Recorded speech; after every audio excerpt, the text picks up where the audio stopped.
haven't got the tyres ready. The tyres aren't ready.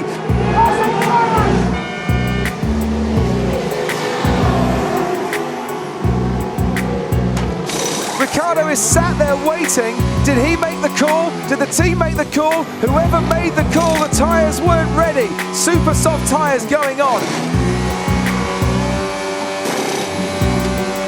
Hamilton now makes his way around Anthony Nose, the final corner. Ricciardo put in a really decent lap, but is it going to be enough to come out of the pits and lead this Grand Prix? I rather get the feeling that it's going to be tight one. Here comes the Mercedes of Lewis Hamilton. Ricciardo on the inside. Hamilton takes the lead, but Ricciardo of course has that inside line into Sandoval. Hamilton now leads after a pit stop that saw Daniel Ricciardo sat stranded waiting for his tyres. I was called in the box. I didn't make the call. I got called, so they should have been ready. How do you think the team is going to explain away the fact that they called you in and yet weren't ready for you? Don't know. And right now, I don't want to hear it. I don't want to hear anything. I want to get out of here, to be honest. You know, again, I feel I've delivered and done everything I can and not been rewarded. Lewis has a trophy today, and a bit like 2 weeks ago, felt that should have been me, and it wasn't, and I don't have the trophy. So this one was, if Barcelona wasn't clear, this one was crystal clear. And again, I mean, I held my head high in Barcelona and took it on the chin, but this one I don't know how to handle. It hurts. It really, this one hurts a lot more than any other. Nothing that you could say could make that any better. Just save it.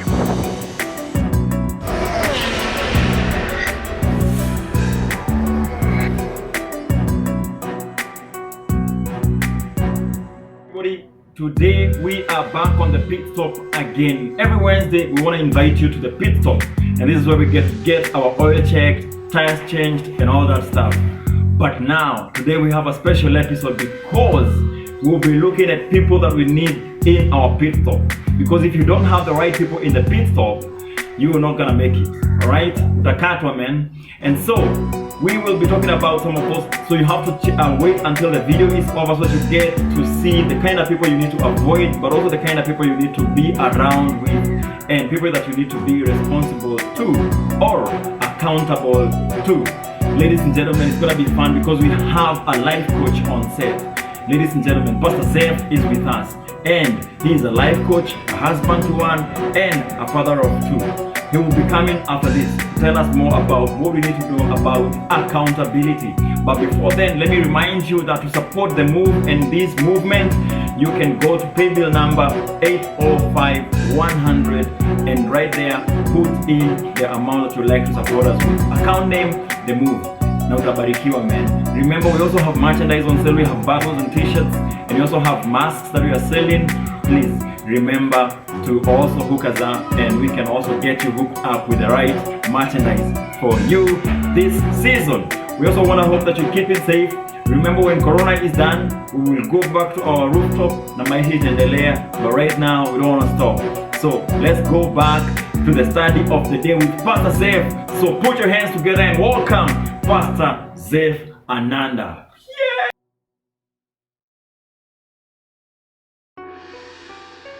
Welcome to the Drift series, where we are dealing with life transitions.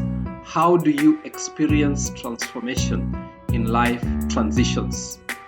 We started off the series by saying that chances of success in life begin with building a strong foundation in God with a clear vision, goals, and commitments while counting the cost for your life journey. But we also saw that when lost on your journey, take responsibility for your choices and learn from your mistakes and make better choices to stay on course. Today we want to look at accountability for your life journey during transitions, and this is the Pit Stop.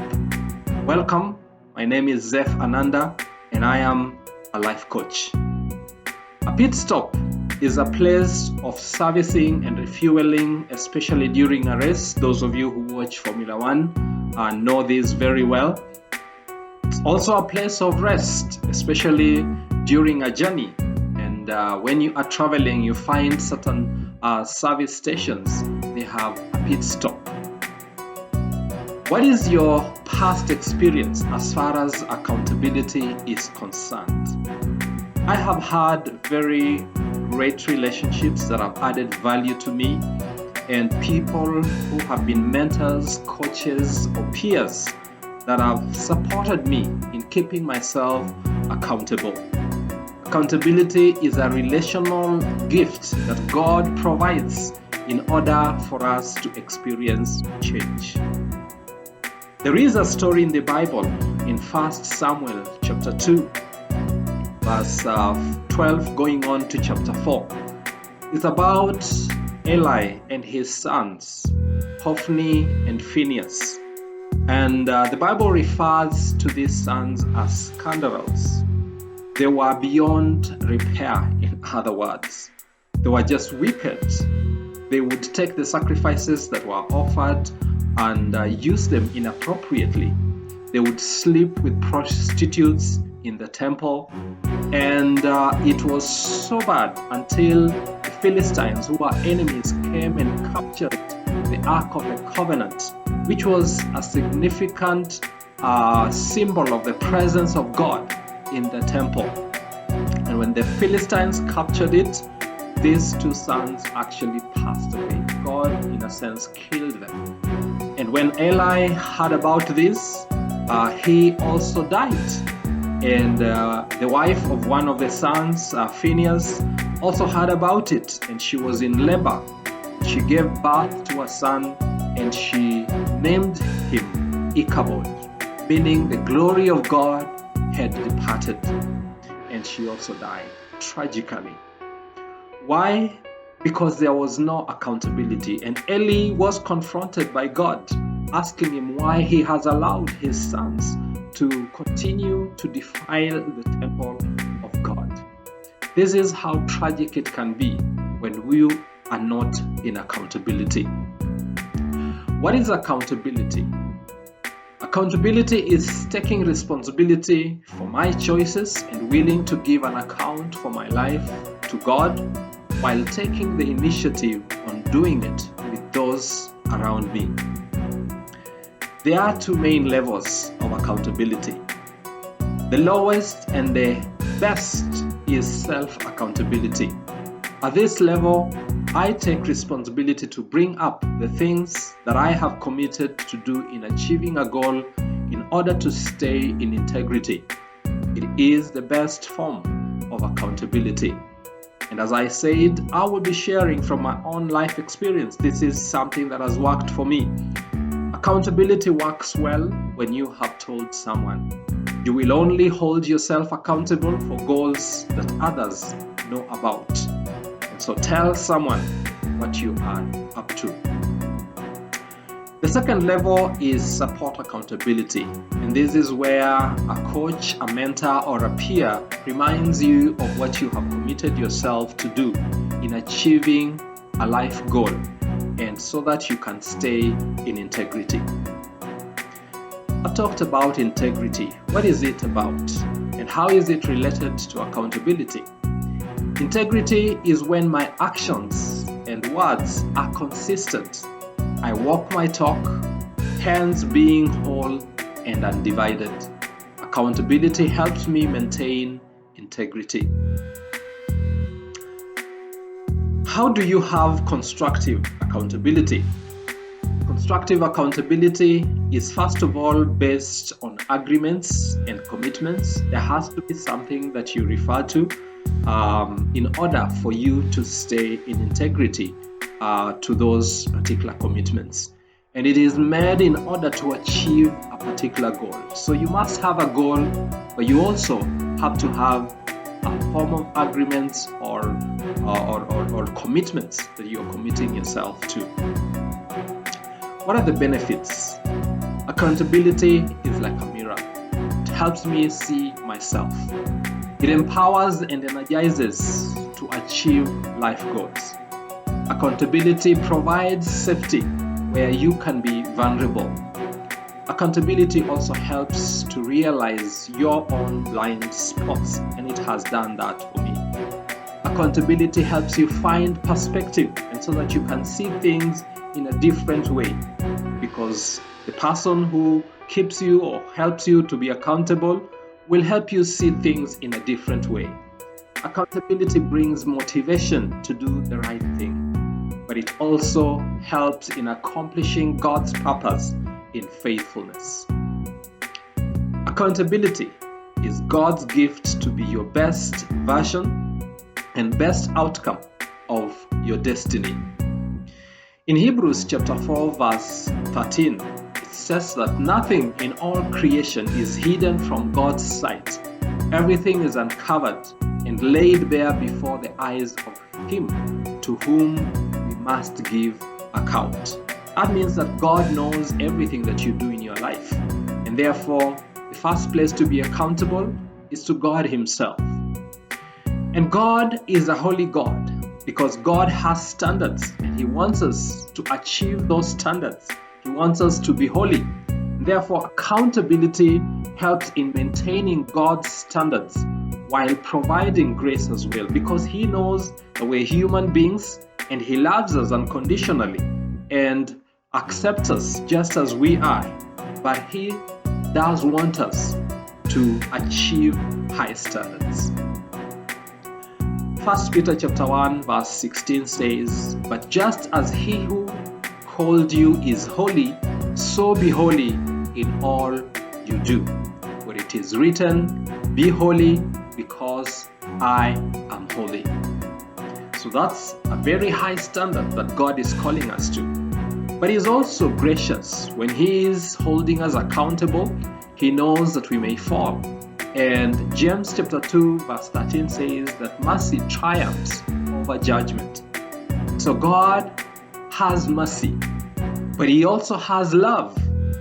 And when mercy and love are combined, it gives what we call grace. 1 John chapter 4 verse 18 says, "Perfect love casts out fear." Accountability is based on choices, and that is also a reflection of who God is. God gives us the opportunity to make choices. Accountability gives you the power of choice to take responsibility for your growth and bear the consequences of your choices. And so sometimes we can reflect the bad image of God in accountability. So accountability can be toxic in portraying the picture of who God is. And hence you need boundaries. You need to know what are the boundaries that I need in order to have a constructive accountability. In Matthew chapter 7 verse 1 to 6, Jesus talks about boundaries. And He says this, "Do not judge or you too will be judged. For in the same way you judge others, you will be judged. And with the same measure you use, it will be measured to you. Why do you look at the speck of sawdust in your brother's eye and pay no attention to the plank in your own eye? How can you say to your brother, 'Let me take the speck out of your eye,' when all the time there is a plank in your own eye? You hypocrite, first take the plank out of your own eye, and then you will see clearly to remove the speck from your brother's eye. Do not give dogs what is sacred. Do not throw your pearls to pigs. If you do, then they may trample them under their feet and turn and tear you into pieces." What are the boundaries then that we can learn from these scriptures? 1, don't give access to judgmental or critical people. Secondly, people with the log in their eye, people with unresolved issues, they may not help you. They will just have a pity party for you. Thirdly, avoid people who discredit your values and beliefs. People who don't mind about what you believe, what you value. 4, avoid people who attack you personally. Those are not the best in accountability. But lastly, avoid those who do not function to your advantage but use you. Those are the boundaries that will be necessary to set. We have 3 main types of accountability, and this depends on the context that you are in. The first one is specific accountability, and this is where you have a well-defined goal and a habit that you want to change and need support from someone who is a model or peers who you have the same goal. So that is specific accountability. But the second type of accountability is where you are in an organization, and this is about leadership accountability. This is for those in a supervisory role or in a structured organization. It can be upward or downward, so that you are keeping accountable your leaders, but they are also keeping you accountable. And it minimizes leadership blunders and organizational issues. The last type of accountability is life accountability, and this is more general. This is where you give permission to someone you trust to watch over you. If they notice anything in your life, then they can raise it up.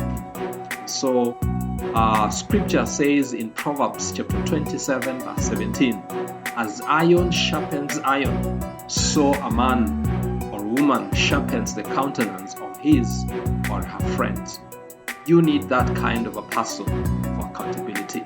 And so, just like any traveler who needs a pit stop in order to service, refuel, or rest, you need people in your life to help you confirm that you are on course for the life journey ahead during transitions and as you head towards your destiny.